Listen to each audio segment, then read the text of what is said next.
Na semana em que Campo Grande cedia um congresso nacional para discutir igualdade, paridade e democracia, o Na Íntegra Podcast recebe a coordenadora de projetos e ações temáticas da Subsecretaria de Políticas para a Mulher de Campo Grande e vice-presidente do Conselho Municipal dos Direitos da Mulher, Márcia Paulino.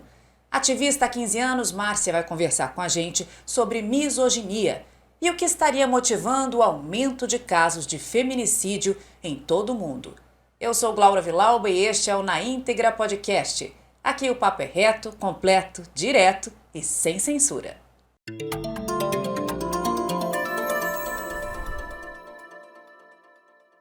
Márcia, seja bem-vinda. É um prazer tê-la conosco aqui no Na Íntegra Podcast. Boa tarde, muito obrigada pelo convite. Toda semana, a gente que trabalha aqui na redação, a gente vê notícias de feminicídio e de violência contra a mulher. Os feminicídios têm características que nós temos percebido, Márcia, cada vez mais cruéis. E um desta semana, vou até pedir para o Thiago colocar aqui para a gente no telão, chamou muito a atenção. Olha só, mulher foi sufocada antes de morrer em acidente. Saiu em alta velocidade, colidiu num poste e morreu no local. Tem a foto aí do poste, mas para baixo tem algumas outras. Essa é a delegada que atendeu, né? A delegada Joilce Ramos atendeu no local do acidente e disse que três testemunhas disseram que antes de ocorrer o acidente, ela e o companheiro estavam no bar, que houve a violência e que ele continuou enforcando a vítima dentro do carro. Quer dizer, o que eu percebo aí? A vítima acabou ocasionando um acidente que tirou a própria vida, mas o motivo não foi ela mesma. Sim. Então, para mim, eu interpreto isso como uma elaboração perversa de um feminicídio. Você concorda comigo? Olha, eu acho que é preciso a gente analisar, assim, qual que era a condição emocional que a violência ocasiona na mulher, né? O que a violência faz, né, na vida da mulher. E com certeza, eu acredito que está associado, né? Certamente ela não tinha condições de sair dirigindo, né? Depois de uma situação como essa.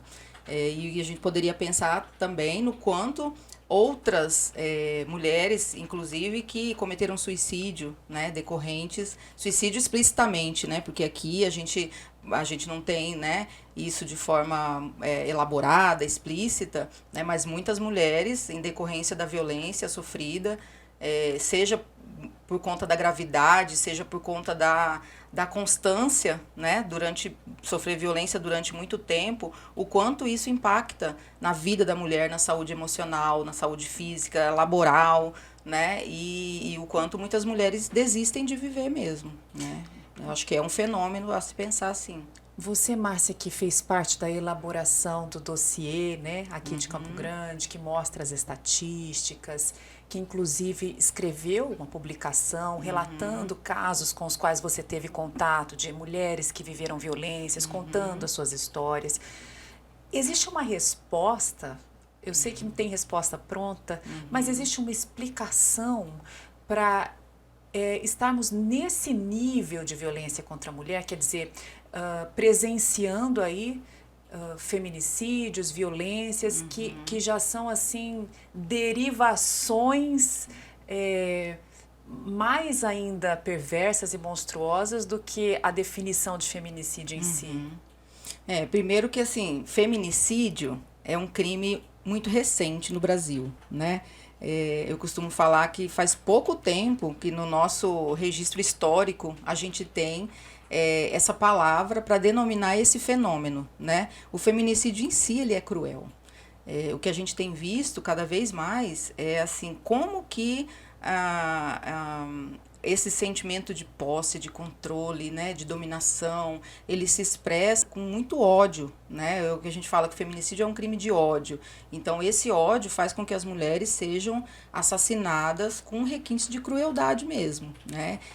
A gente vê, assim, muitas facadas, né? Ou mesmo tortura antes, né, de acontecer o próprio feminicídio. Então, acho que a primeira coisa a chamar a atenção é que, assim, faz muito pouco tempo que o Brasil trouxe isso, né, para sua legislação, diferenciou esse tipo de crime, né, contra a mulher de um crime de homicídio, né, comum. Então, o feminicídio é uma qualificadora do homicídio.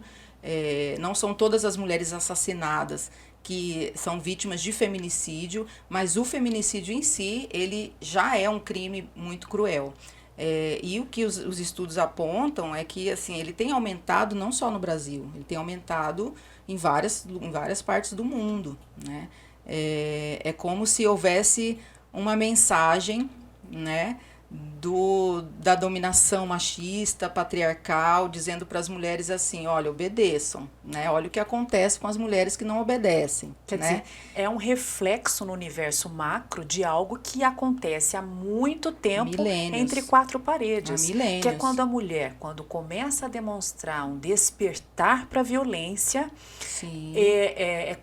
ela é interpretada pelo agressor como uma insubordinada e ele passa Exatamente. a aumentar o grau de violência para que ela se mantenha na subordinação. Então isso estaria acontecendo numa escala macro. Assim. Sim, os estudos Olha, mostram... olhem, nós estamos aqui aumentando a violência para que vocês não permaneçam. podemos perder o controle, né? É o que algumas teóricas têm apontado. Então, até pouco tempo atrás, antes de haver, né, essas legislações protetivas, a própria Lei Maria da Penha no Brasil, a própria Lei do Feminicídio, antes do movimento feminista se insurgir aí a partir da década de 70, 80 no Brasil, 90, né, que originou inclusive a Lei Maria da Penha, o que a gente tinha? Uma sociedade em que as mulheres estavam muito mais relegadas ao espaço privado, né? O espaço público era e ainda é predominantemente ocupado pelos homens, os espaços de poder de decisão, e as mulheres que sofriam violência, elas não tinham para onde buscar ajuda, onde recorrer, e inclusive não tinham os recursos legislativos que hoje nós temos, né? Então, hoje a gente acredita que um assassinato de uma mulher com essas características é um feminicídio. A gente acredita que a violência doméstica, ela não é só física, ela é uma violência psicológica, patrimonial, sexual, existe violência sexual dentro do casamento. Então, hoje, as mulheres, elas... é como se elas, você disse o despertar, né? Mas elas entenderam que merecem também uma vida digna, sem violência, né? E a partir do momento que elas dizem não, que elas decidem terminar com um relacionamento que é violento, né? E aí a gente poderia até falar do ciclo da violência, né? Que ele é um ciclo que tem uma característica de acontecer em espiral, né? Que a gente fala. Então, a violência vai se tornando mais grave, o tempo entre uma violência e outra vai diminuindo, né? Até chegar a uma violência gravíssima ou até o próprio feminicídio, né? Então, assim, isso hoje faz com que as mulheres digam, não quero mais esse relacionamento. Eu trabalho, eu estudo, eu tenho como, né, me manter, eu sou independente, né? Até pouco tempo atrás as mulheres não podiam dizer isso, né? Elas eram dependentes não só emocionalmente, como muitas ainda são hoje, mas principalmente financeiramente, né? Então não tinha muita saída. Então elas permaneciam na opressão. Hoje, quando a mulher diz eu não aceito mais a opressão, é como se ela desafiasse essa ideia de controle, né, que o homem, que os homens, e aí a gente não está individualizando, a gente está falando de um fenômeno cultural, né, dessa ideia patriarcal de que ele que tem o controle. Quando ela diz não quero mais e se separa, os estudos indicam aí que os 3 primeiros meses após a separação são os meses em que ela mais corre risco de morte, né? Porque existe essa ideia de que se não for minha não vai ser de mais ninguém, sou eu quem toma a decisão de romper o relacionamento, quem é você para tirar o meu controle da situação, né? Então é um sentimento de perda de controle, né? É até 3 meses, Márcia? Eu tenho não, tem alguns estudos que dizem um pouco mais, né? Eu já ouvi dizer 1 ano. Tem alguns estudos que sim, né? Mas o que a gente percebe, assim, que esse período pós, né, é um período de muita insegurança para a mulher, né? Por isso que existe a medida protetiva, para tentar, né, afastar mesmo. Mas é um período muito crítico, né, em que o agressor sente que perdeu o controle, né, a mulher está fragilizada e é nesse momento que o ódio vem, né, na forma de uma violência muito cruel. Márcia, então você está querendo dizer o seguinte: existe um jeito certo de dizer não. Existe um jeito certo e mais assim seguro de você interromper uma relação abusiva. Quais seriam os passos que essa vítima teria que dar? Porque é uma coisa que eu sei que envolve muita emoção e é difícil você tomar uma decisão com tanta emoção envolvida, né? Então é preciso parar, sentar, pensar, conversar com pessoas que entendam do assunto, não é?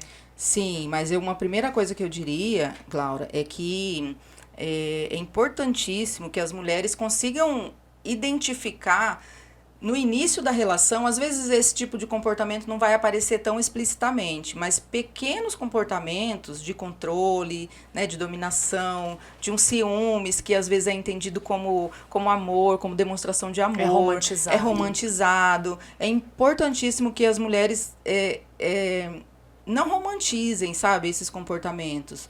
Porque à medida que a relação avança, fica muito difícil você conseguir identificar. Então, se a gente falar assim, o ciclo da violência, ele vai acontecendo, né, de forma cada vez mais grave, num intervalo de tempo mais curto.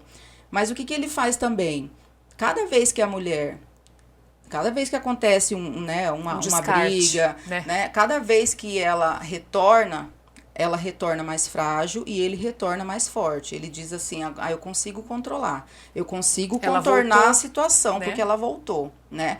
Então, esse tipo de relação, hoje a gente, né, chama de relação abusiva, porque acredito que, assim, foge a todo o que a gente poderia falar assim, a uma noção mínima de respeito mesmo, né? Então, é importante observar esses sinais, né, desde o início da relação. E aí, quando você fala assim, é importante saber dizer não, para a mulher é importante saber dizer não desde sempre, né? A gente tem medo de dizer não, né? Nós não somos socializadas, educadas para dizer não. Dizer não é como se eu estivesse sendo chata, como se eu não estivesse atendendo... Arrogante, é como se eu não estivesse atendendo a expectativa dos outros, né? E as mulheres, elas são muito educadas para atender as expectativas dos outros, né? Para serem simpáticas, para saberem apaziguar. Então, a mulher vai naturalizando muitas dessas situações que já são violentas, às vezes até entendidas como violentas já, né? Mas existe uma naturalização, né, desse tipo de relação, como se todas as relações fossem assim e eu tenho que aprender a lidar com isso, né? E aí, só que o que a gente percebe é que sozinha, sem um apoio de fora, é muito difícil sair. É por isso que a gente fala tanto da importância de procurar os serviços, né, os serviços especializados. Emocionalmente, as mulheres não foram socializadas para serem autônomas. Existe uma ideia ainda na sociedade de que é ruim com ele, pior sem ele, né? De que eu preciso de um homem para ser validada como mulher. Que e é importante falar dar segurança, isso, que ele é o provedor. Existem umas definições mesmo, né? Muito concretizadas. Muito fortes ainda. É importante falar assim, a gente está fazendo uma análise aqui das relações heterossexuais, né? Que é onde esse padrão é muito mais forte, né? Então, do homem que teoricamente e na imaginação, né, de muitas mulheres, é ele que oferece a proteção, mesmo que não seja o provedor. Tem muitas mulheres que sustentam a casa, que sustentam inclusive o agressor, né? Em troca dessa definição que na prática não se materializa, dessa necessidade, né, emocional de ser validada por ter um homem, né, para essa sociedade. Então isso é muito forte ainda. E a gente poderia dizer que isso conforma a subjetividade feminina, né? Desde muito cedo as meninas são educadas para serem as princesas que esperam o príncipe para salvá-la, não se sabe do que até hoje, né? Hoje. E aí a gente chega num momento importante que é justamente o rompimento do ciclo. Quando elas conseguem entender que estão realmente sofrendo uma violência e por livramento, eu falo que é livramento de Deus, conseguem escapar, sair, romper o ciclo, aí elas entram num novo mundo, Márcia. Um novo mundo que ainda apresenta muito preconceito, Sim. muita resistência, que às vezes parte da própria rede de apoio, Sim. que ela precisa naquele momento, ela necessita daquelas pessoas, mas que encontra ali ainda muito apontamento, muito julgamento e muita culpa, né? Sim. Aí, o que a pessoa deve fazer nesse momento? Porque ela já está fragilizada, né? Houve um rompimento ali que desprogramou-a completamente, tudo que ela acreditava, como você falou, todos né? os planos do provedor, que foram feitos. exato, da segurança, tudo foi desconstruído por uma imagem de um homem violento e de repente se depara com essa realidade. Aí ela tem que partir em busca da construção de uma nova rede de apoio, é isso? O que a gente fala assim é que a mulher precisa se ressignificar, né? Muitas vezes foi um casamento construído com muito sonho, né? Muito idealizado, aquela ideia de família perfeita, né? De família que traz a proteção. Nem sempre esse padrão, né? Essa família idealizada, ela se concretiza. E eu poderia dizer até que na maioria das vezes, né? Não. E essa questão da culpa, ela é predominantemente um sentimento feminino, né? As mulheres se sentem muito culpadas porque o casamento não deu certo, ou porque eu deixei de fazer alguma coisa, ou porque eu fiz alguma coisa que desagradou, né? Então chega um determinado momento em que as mulheres relatam que elas fazem de tudo para não irritar, para não causar nenhum tipo de irritação, de alteração de humor naquela pessoa, porque elas acham que é o comportamento delas que causa isso no agressor, E né? assim, eu E acho que o muitas manipulador vezes adora que seja com assim, certeza, né? com É certeza. o resultado do isso trabalho que, dele, É né? isso que ele faz, né? Ele performa toda uma relação aí para que ela realmente se sinta culpada.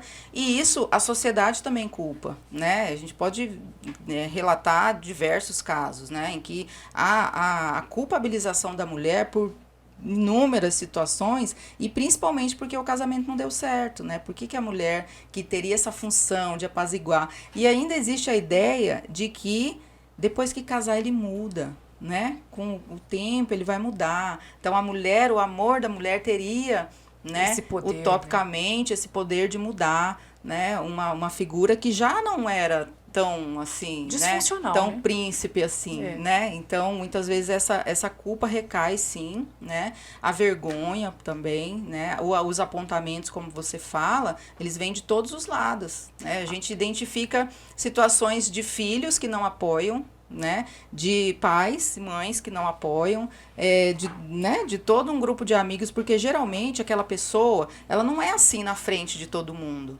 Ela é assim entre com quatro ela, paredes, né?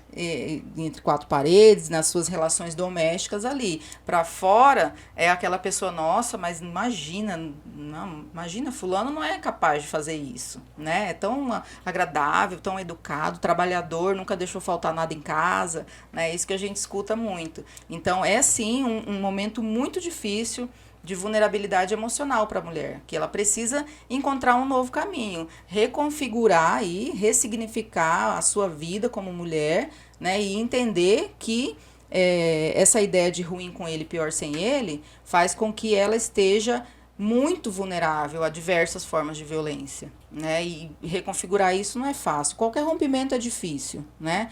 E um rompimento com violência, onde há todo esse jogo de manipulação, de controle, de culpa, é ainda muito mais difícil, né? Então é importante sim procurar ajuda. É muito difícil conseguir sair, conseguir entender tudo isso, né? Porque é um tipo de relação que é construída assim há milênios, né? Não é uma coisa de ontem para hoje ou de poucos anos para cá. É um trabalho que exige muito mesmo. E eu acho que essa movimentação que vocês fazem, né? E que todas nós, né? Que já as pessoas que já vivenciaram, falo sobre as pessoas que já sofreram na pele esse tipo de situação, é importantíssimo. Porque quando a gente fala, a gente se liberta, consegue abrir uma brecha, escapar dessa violência e despertar, ajudar no despertar de outras mulheres, né? Aí, Márcia, depois do rompimento, né? Chega esse momento aí que corta-se o vínculo com o agressor.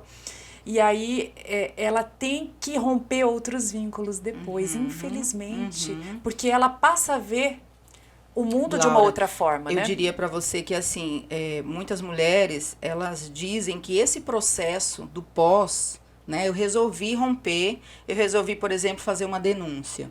Esse processo, após o momento em que ela resolveu romper e fez a denúncia, ele é extremamente doloroso, porque envolve rompimento de vínculos, não só com o agressor, Exato. mas com toda uma rede que ela tinha construído antes, em comum, né?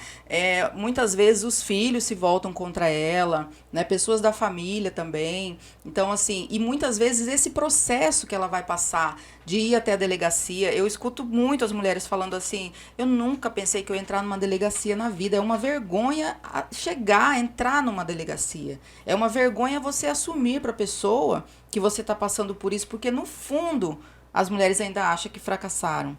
Né? No fundo ainda existe aquela culpa, mesmo se entendendo vítima, mesmo identificando as situações todas, as várias formas de violência que ela sofreu, no fundo ainda existe a culpa, existe a vergonha, Ela existe a queria que desse frustração, certo, né? porque não deu certo. Exatamente. O que eu fiz, né? Eu fiz de tudo para dar certo e não deu certo, né? E esse é um momento muito, muito delicado, de muita vulnerabilidade. E aí, assim, é muito importante a gente falar que, né? Eu já disse que sozinha é muito difícil, que é importante procurar ajuda profissional, mas é importantíssimo também que as pessoas da rede de apoio estejam preparadas para não julgar, para não aumentar ainda mais a dor da frustração e de tudo mais que essa mulher está sentindo. E o risco dela voltar, né? Exatamente. Pro abuso, porque se ela não se percebe acolhida, há um grande risco dela voltar, porque já está fragilizada, né? E aí o que a gente fala, assim, né, no ciclo da violência, essa fase, depois do rompimento, que pode vir a acontecer aí a lua de mel, a reconciliação, é uma fase em que o agressor, ele tem alguns comportamentos, assim, até eu diria que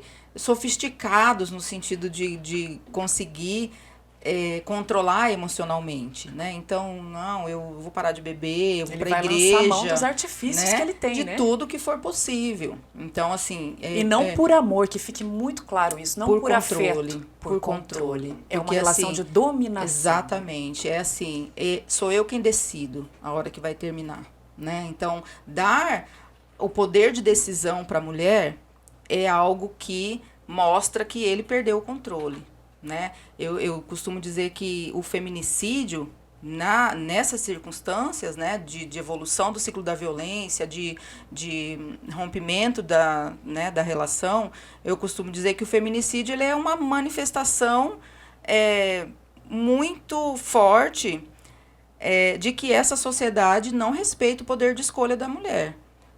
Se eu tenho respeitada a minha decisão, eu não quero mais você, eu não quero mais essa relação. Eu não precisaria nem ter uma medida protetiva, mas eu preciso, esse sistema de dominação, ele é tão forte que eu preciso de todo um sistema, inclusive de um sistema de justiça, que diga, você não deve se aproximar dela porque ela não quer mais a sua presença, né? Então, a decisão, a escolha da mulher não é respeitada. Né? E o feminicídio, para mim, ele é a demonstração maior de que essa sociedade ainda não respeita o poder de decisão, a autonomia das mulheres, né? Porque se a gente for pensar que a maior parte morre, né, assassinada, nesse período em que ela rompeu com a relação, ou porque, né, se não é dentro das relações do ciclo da violência, né, das relações de casamento, enfim, namoro, ou que seja uma relação, um feminicídio decorrente, por exemplo, de uma violência sexual, em que essas pessoas nem se conheciam, mas, por exemplo, um programa sexual em que a mulher não atendeu às expectativas, não se comportou como mulher, né? Como ele acha que ela deveria ter se comportado. Tem até uma notícia então, aí, Thiago, vamos colocar aqui, quando a mulher, só para a gente falar assim, quando a mulher ela não se conforma a esse papel, é esse o momento em que o pensamento patriarcal, machista diz, não, você vai de algum jeito, ou você morre. A gente não tem ainda mais detalhes sobre a investigação policial, mas esse caso, que também é dessa semana, Márcia, leva-nos a refletir, a pensar sobre isso que você falou. A garota de programa é assassinada a tiros ao tentar fugir de fazenda. Outra mulher também foi ferida e conseguiu sobreviver, né? A menina tinha 22 anos. Sim. Aí é tratado como assassinato, mas tem um indício aí bem forte de que tenha sido um feminicídio, né? Porque o que eu reparo? Houve, na minha opinião, né? Houve uma objetificação da mulher. Exatamente. Ela foi tratada como um objeto, né? O feminicídio, a gente poderia falar que a maioria das violências contra as mulheres, e principalmente os crimes sexuais, eles têm na base essa ideia de objetificação, né? A mulher é uma coisa para satisfazer o desejo, né, de uma outra pessoa. Se você não serve para satisfazer, né, talvez não serve nem para viver. Então você precisa, o corpo da mulher, ele foi controlado durante séculos e milênios. A sexualidade da mulher foi e ainda é controlada, né? E aí os nossos corpos, eles são ainda assim objetificados e colocados à disposição do pensamento machista, patriarcal, que se expressa aí, né, nessas inúmeras violências. Então, com certeza, é uma notícia que eu vi também e que pode, né, eu costumo dizer assim, é muito difícil até, à luz das teorias, né, a gente dizer o que é violência de gênero, o que não é, quando se trata de um crime contra a mulher.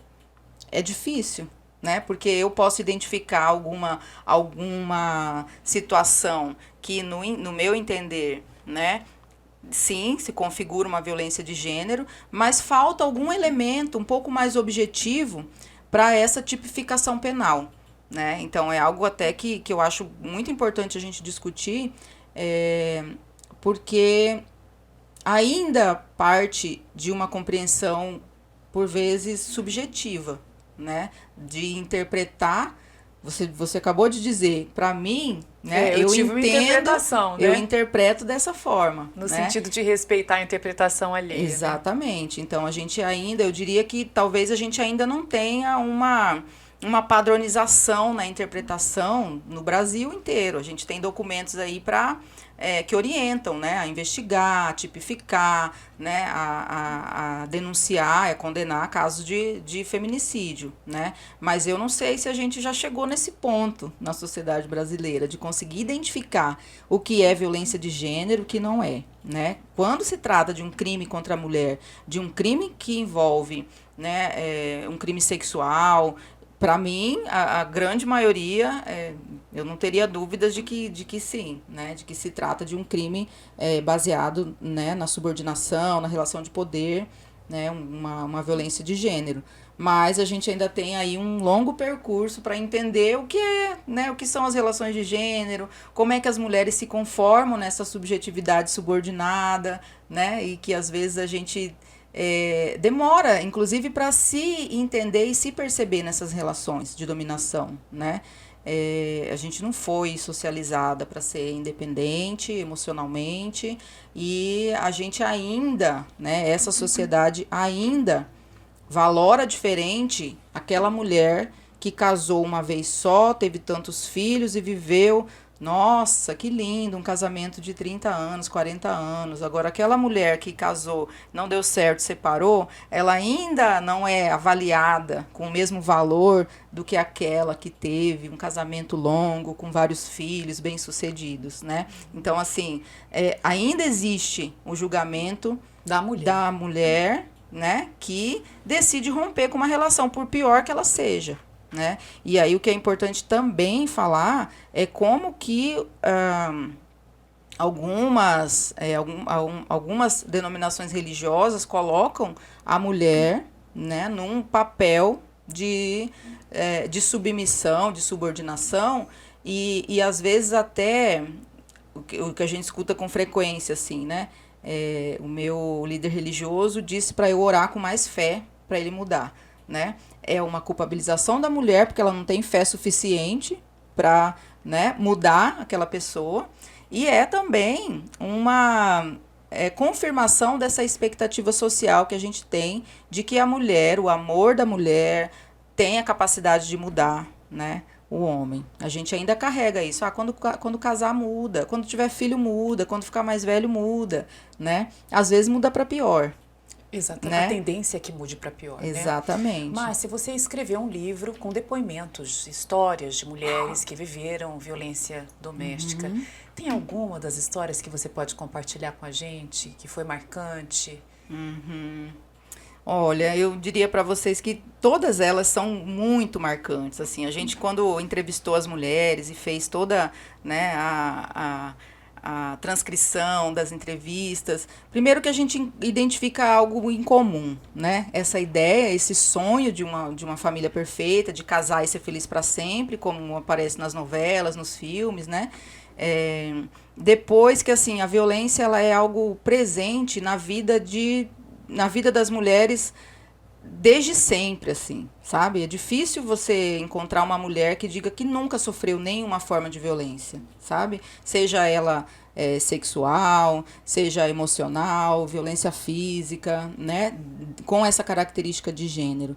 Agora, dentre essas mulheres, teve uma que chamou muita atenção, que ela falou justamente que ela casou e teve um filho, um primeiro filho, depois ela começou a sofrer violência e ela se separou. Nesse tempo que ela se separou, ele teve um problema de saúde muito grave, um câncer, e aí então o líder religioso disse para ela que ela tinha que cuidar dele, porque ela tinha sido mulher dele, então era a obrigação dela cuidar, né? Como ele não tinha familiares que pudessem cuidar, ela era a pessoa, né, que deveria cuidar. E ela foi cuidar, retomou, né, a relação, e ele, mesmo com a doença grave, continuou, né, cometendo violência contra ela.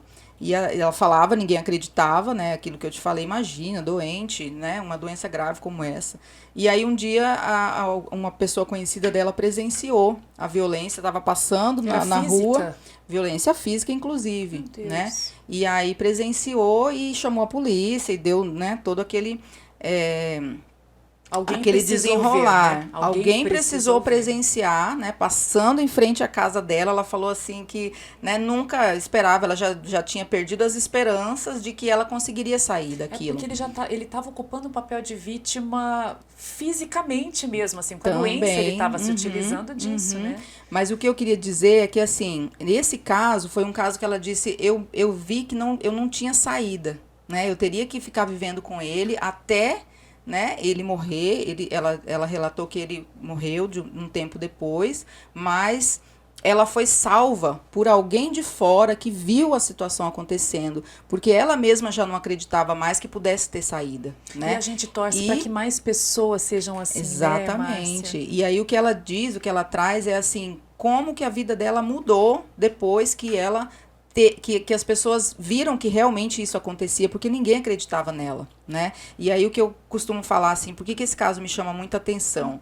Eu sempre falo que a palavra da mulher, ela é descredibilizada há milênios. Quantas mulheres precisam para confrontar a palavra de um homem, né? Veja aí o caso do João de Deus. Uma falou, 10 falaram, 20 falaram. Quantas precisaram falar, né? Para que as pessoas acreditassem que realmente aquela pessoa cometia todos aqueles crimes, né? Então, porque ele construiu uma máscara social muito forte, né? E é muito difícil, e isso mesmo nas relações, né? Que aqui, nesse caso que eu falei para você, as pessoas não acreditam na palavra da mulher. A palavra da mulher é sempre colocada em dúvida, né? E a gente vê isso em vários lugares, né? Porque a gente tem historicamente essa ideia de que a mulher, né, não é confiável, toda uma construção histórica, inclusive filosófica, a própria ciência trouxe, né, reforçou e ampliou um pouco dessa ideia também.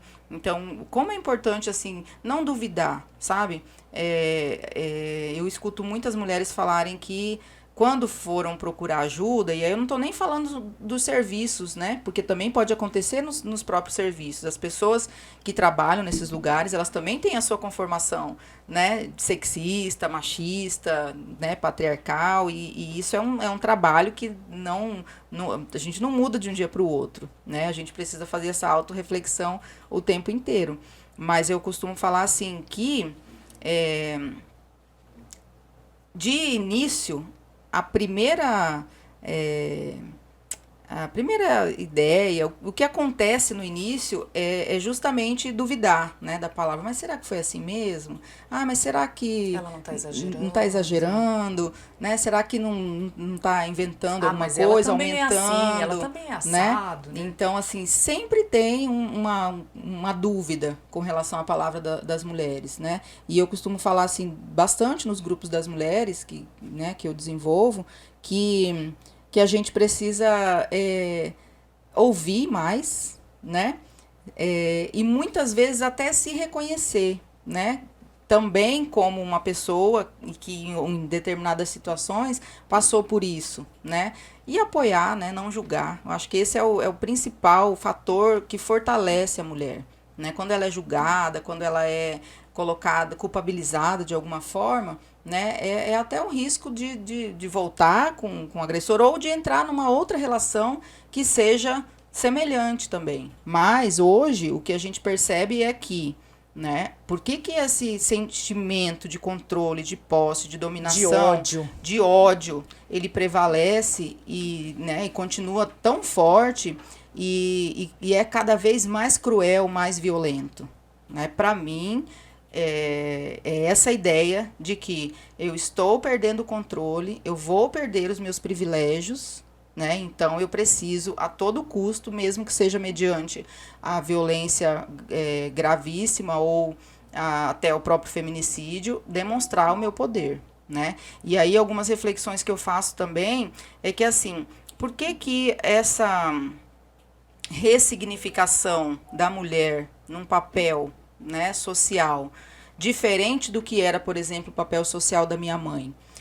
Hoje as mulheres querem, né? Claro, com algumas exceções aí de alguns grupos, mas as mulheres querem estudar, trabalhar, serem autônomas, serem independentes, né?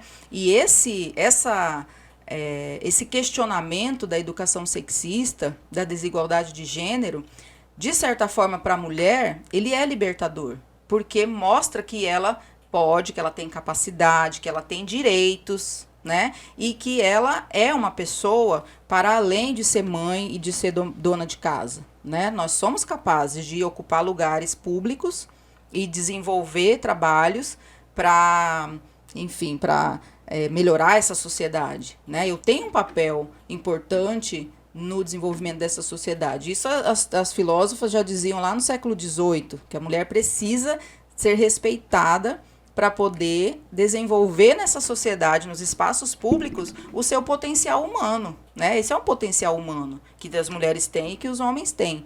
Por que é tão diferente? Porque para as mulheres é libertador, é empoderador, é algo que dá para ela, né, essa noção de direito, essa noção de que eu posso, que eu consigo. Por que há uma resistência tão grande por parte desse coletivo de homens, né? E aí eu não estou generalizando, porque tem homens que estão buscando também se ressignificar. Mas por que é tão forte a resistência à mudança? Porque ele vai perder os privilégios, né? Ele vai perder essa mulher, que seja a mãe, seja a filha, seja a esposa, seja a irmã, que serve. Nós somos educadas para servir, inclusive sexualmente. E o homem é educado para ser servido. Perder esses privilégios, não acredito que não seja agradável, né, não esteja sendo fácil, né? Mas como diria a Márcia Tiburi, o que os estudos falam da crise da masculinidade, né? Então, assim, eles que vão, né, se haver com a sua crise, porque nós já vivemos em crise há milênios, né? Então a gente precisa sim desse novo pensamento, né, que é libertador para nós. E a gente precisa de parcerias, né, com os homens. Eles precisam também ressignificar aquilo que foi introjetado como um papel de homem, como uma masculinidade, né? O que é a masculinidade respeitada hoje em dia, né? Hoje em dia não. O que é uma masculinidade respeitada? É aquela do machão, né? Do cara que, enfim, fica com várias, né? Que é sedutor, enfim, controlador, provedor também, por que não, né? Porque muitos homens, eles proíbem a mulher de trabalhar, porque aí ele tem um argumento para dizer, ó, eu sustento você, Fica então quietinha você aí. tem que ficar quieta Suporte. e aguentar o que, né, o que vier. Então, Aham. assim, as masculinidades também precisam refletir, né, sobre quais mudanças são necessárias para a gente poder viver juntos, senão, né, se as mulheres estão cada vez mais, a gente trabalha nas escolas, né, tem um projeto que a gente desenvolve com as meninas, chama Meninas Fortes, e aí a gente fala sobre, né, os direitos das meninas, das mulheres, sobre formas de se proteger, né, de identificar relações que possam ser abusivas, né, o controle e tudo mais. Mas os meninos e os homens, eles também precisam passar por esse processo de aceitar que vão perder, sim, alguns privilégios que foram historicamente concedidos, né, pelo patriarcado, mas que se não houver essa mudança, como é que a gente vai viver junto? Alguém que está questionando, né, a opressão e o outro que quer oprimir. Que as mulheres Não bate, estão avançando, né? nesse processo. Não tem volta. Não tem né, retorno. Eu falo que não tem retorno mesmo. Para quem está acompanhando aí o nosso podcast, para a gente encerrar, tem muitas pessoas que sustentam a argumentação de que o feminismo é algo diretamente proporcional ao machismo, vamos dizer assim, e o machismo é algo que tem uma definição negativa, né? Então eles sustentam que o feminismo é igualmente negativo. Mas não é isso. Eu queria que você explicasse para as pessoas que feminismo é diferente de machismo. Primeiro, o feminismo não é o contrário do machismo. O machismo é a ideia de superioridade do homem, né, sobre a mulher. O feminismo não é e nunca foi a ideia de superioridade das mulheres, né, com relação aos homens. O feminismo é a busca por, né, condições de direitos e oportunidades iguais. Paridade. Lá, até um tempo atrás, Simone de Beauvoir ainda falava de igualdade, né? Hoje a gente nem fala mais de igualdade. Nós somos diferentes, né? Inclusive tem aí as políticas de equidade, né? Porque existem pessoas que têm demandas de mais vulnerabilidade do que outras, né? Então o que a gente quer é que as pessoas, homens e mulheres, independente da cor, da sua raça, da sua classe social, tenham acesso aos direitos e oportunidades da mesma forma, né? Então isso é o feminismo, é a gente buscar oportunidades iguais, direitos iguais para homens e mulheres, e que homens e mulheres possam participar dessa sociedade, desenvolver todo o seu potencial de contribuir com uma sociedade melhor em todos os espaços, não só no espaço privado, mas também no espaço público. A gente fala assim que os homens, as mulheres saíram do espaço privado e foram para o espaço público, mas elas continuam acumulando todas as obrigações e responsabilidades do espaço privado. O contrário não aconteceu ainda. Os homens ainda não se apropriaram do espaço doméstico, do cuidado, da corresponsabilidade, né? Então, a sobrecarga ainda é muito grande para as mulheres, sim, porque elas têm que dar conta do lado de fora e do privado também, dos filhos, e do cuidado, inclusive, com os homens, né, que não sabem se cuidar, né? Existem estudos aí que dizem que a mulher, um fator de proteção para a mulher é ser solteira. Um fator de proteção para os homens é ser casado. Porque casado, ele tem alguém que cuide dele melhor, que marca consulta, né, que mantém, né, uma alimentação, né, mais ou menos balanceada. A gente envelhece, né? A idade vai chegando. Exatamente. Né? Então, essa é a luta, né, do feminismo, para que as pessoas possam ter, independente de serem homens e mulheres, da sua origem étnica, que elas tenham condições de exercer o seu potencial de vida, Não né? é dominação, né? Não Respeito e afeto. não é a inversão da lógica. Que eu costumo falar assim, a lógica do patriarcado, do machismo, é a opressão das mulheres. O feminismo não é a inversão dessa lógica, Não é a é para busca. oprimir os homens. Não né? é para oprimir, é a busca por igualdade, né? E de ocupação de todos os espaços. Né? E que os homens participem igualmente das decisões domésticas e que as mulheres possam participar igualmente das decisões públicas. Só para a gente repassar aqui algumas bandeirinhas vermelhas para as mulheres que nos assistem, né? Ciúme excessivo, xingamento, violência física. Tem uma outra questão que eu acho importante da gente reforçar aqui, que é essa questão de isolamento da rede de apoio, né? Dizer que Sim, sim. sua amiga não presta, não fala mais com ela. Sua família, suas né? irmãs. Então, é intolerância. A gente tem que ser intolerante com esse tipo de coisa. Porque Sim. trata-se de vida ou morte. Sim, Porque a gente sim. já sabe onde vai acabar isso. Né?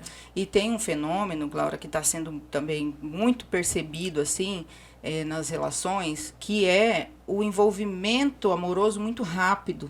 Sabe aquela coisa assim, de agora encontrei o amor da minha vida? Vem muito intenso, vem com todas essas frases de efeito, é minha rainha, encontrei a mulher perfeita para mim, a mulher que eu sempre procurei. Sabe que isso dá um nó? É justamente isso que dá um nó na minha cabeça?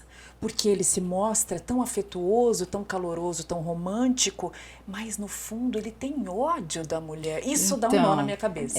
Porque assim, por que muitas mulheres caem, né? Vou dizer assim, né? Por que as mulheres, elas se deixam levar por isso, né? Porque assim, nós fomos conformadas para sermos a princesa de alguém, né? As mulheres héteros são programadas para serem a princesa de alguém, né? Então, quando aparece um desses que fala que você é tudo aquilo que ele sempre quis, que você é a rainha, que eu vou te tratar como uma princesa, que você preencheu todos os meus requisitos como mulher e de forma muito rápida, intensa, né? A mulher que foi, né, programada para isso, que está procurando desesperadamente seu príncipe, ela vai dizer, olha, encontrei, né? Ele faz tudo para mim. Que sorte. Né? Que sonho realizado, que sorte a minha, né? E aí ela se envolve muito rápido. E é esse envolvimento que faz com que ele tenha cada vez mais controle sobre ela, né? E eu digo até assim, que é esse envolvimento rápido e essa ideia de que você é a felicidade do outro que faz com que muitas mulheres tenham dificuldade de sair da relação abusiva, mesmo se identificando na relação abusiva, né? Porque ela vai dizer assim, nossa, mas eu vou acabar com a vida dele, é isso que ele fala. Se você me abandonar, minha vida acaba, né? Imagina, eu que ontem era tudo para ele, tudo na vida dele, agora eu rompo com essa relação, então a responsabilidade é minha, né? Pelo sofrimento. E se ele ficar nervoso e fizer alguma coisa, no fundo a culpa ainda é minha. E né? há casos também que ele diz para ela o seguinte, se você sair, ninguém vai te querer. Exatamente. Quem que vai querer você agora? Não, você tem que ficar comigo. Só eu gosto disso, só eu te amo, né? Rebaixando mesmo você sendo isso que você é. Né? E o interessante, Glaura, é que mulheres muito autônomas financeiramente, mulheres que são respeitadas nos seus espaços, né, de trabalho, elas acabam se envolvendo emocionalmente e tendo essa dificuldade de sair. E aí né? acontece um nó na cabeça da sociedade, que justamente questiona isso. Mas como? Você... estudada? Como que você foi... Sim. Porque muitas vezes é madura intelectualmente, mas não é madura emocionalmente. Eu não diria nem maturidade. Eu diria que existe uma porque assim, é uma socialização que pega desde aquela pessoa que tem uma baixa escolaridade até aquela que tem, né, uma escolaridade alta. Desde aquela pessoa que tem uma classe, que está numa classe social baixa, até aquela pessoa que está numa classe social alta. Então, assim, essa questão emocional é porque a gente acaba não questionando, e poucas pessoas, no fundo, né, têm oportunidade para fazer isso logo no início, né, da vida, assim. A maioria de nós somos educadas, né, programadas para exercer esse papel. né, de submissão, de apaziguar. E quando a gente vê, né, uma pessoa que se encaixa naquilo que foi elaborado, criado, né, na cabeça, na expectativa, não tem questionamento para isso. Eu vou, né, aceitando, porque no fundo é isso que a sociedade diz que vai acontecer, né? Você vai achar aquela pessoa perfeita, vai casar, ser feliz para sempre, né? E não é bem assim que acontece, né? Que tem acontecido. Então, eu vejo que, às vezes, até uma pessoa emocionalmente capaz de trabalhar, né, de desenvolver trabalhos incríveis, de ser pessoas de referências em várias situações, nessa questão emocional ela não consegue, né, lidar com isso, porque acaba desmontando toda uma construção que ela teve desde muito pequena, tudo aquilo que os filmes mostram, né? Como que eu não vou ser feliz assim, né? Como que eu não encontrei ainda a tampa da minha panela? Como que eu, né? Todas aquelas expressões. Então, não sei, eu acho que é muito uma questão social, cultural, é muito uma questão de formação da subjetividade feminina e masculina no sentido de dominador, claro. né? Existe dos dois lados, né? Exato. Essa E aí construção. quando, né, se encontram, existe esse padrão aí de uma repetição, né? E como a gente está questionando isso hoje, as relações ficam mais difíceis se um lado, né, resolve não abrir mão de seus privilégios. E as violências elas acabam sendo uma, né, manifestação muito fortes. Dessa incongruência, né, Márcia? Só para você mencionou o dossiê, né, o dossiê mulher. Esse ano a gente fez o levantamento da quantidade de mulheres que estiveram na casa de 2015 até agora, né? São mais de 50 mil mulheres que já procuraram a Casa da Mulher Brasileira. E o último censo disse que nós temos aí menos de 500 mil mulheres, 480 e poucas mil mulheres residentes em Campo Grande. Isso quer dizer que a Casa da Mulher Brasileira já atendeu mais de 50%, mais de 10% da população feminina de Campo Grande.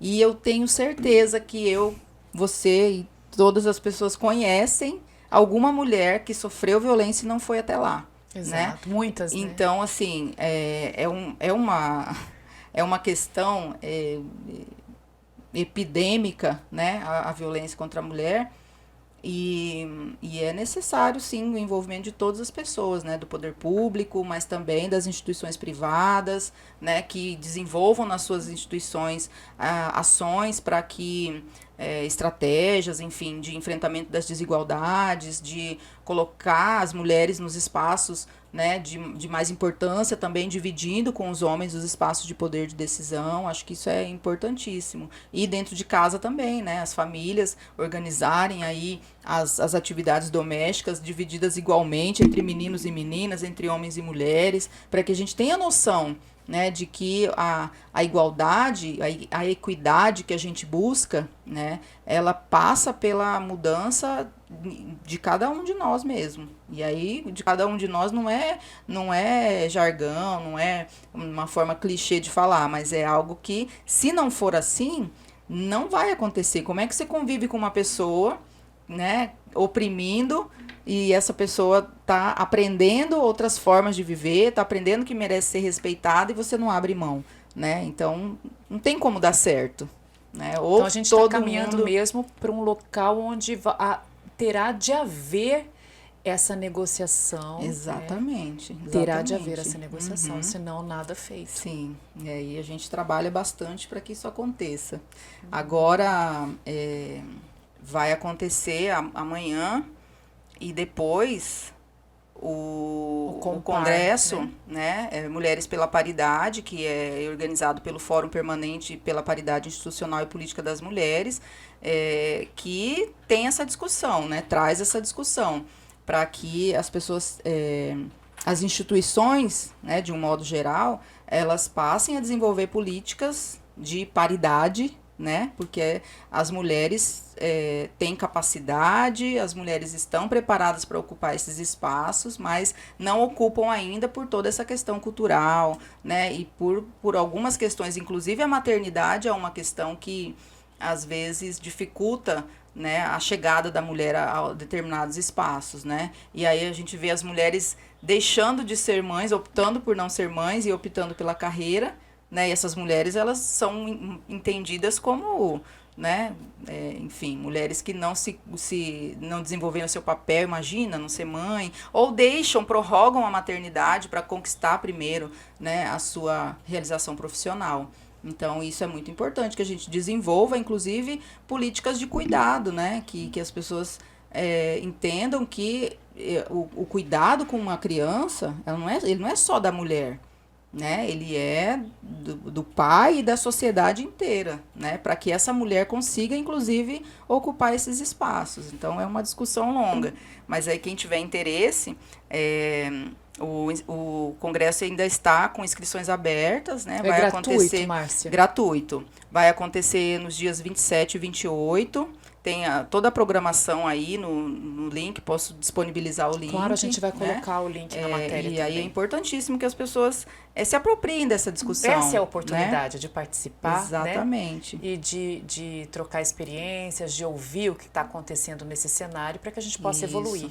E, Glaura, não é um assunto só de mulher, é um assunto de todo mundo. Exatamente. Principalmente dos homens. É o que você falou, né? A gente tem que também educar os nossos meninos, não só as nossas meninas, né? Exatamente. Tá Todos certo, convidados Márcia. E convidadas. Agradeço muito suas informações, tá? Sua participação aqui no podcast valeu mesmo. Eu que agradeço. E a você aí que está acompanhando na Íntegra Podcast, inscreva-se no nosso canal no YouTube, acompanhe as nossas redes sociais e para ficar sempre ligado nas notícias de Mato Grosso do Sul, acesse o portal Campo Grande News. Conteúdo de verdade. Valeu!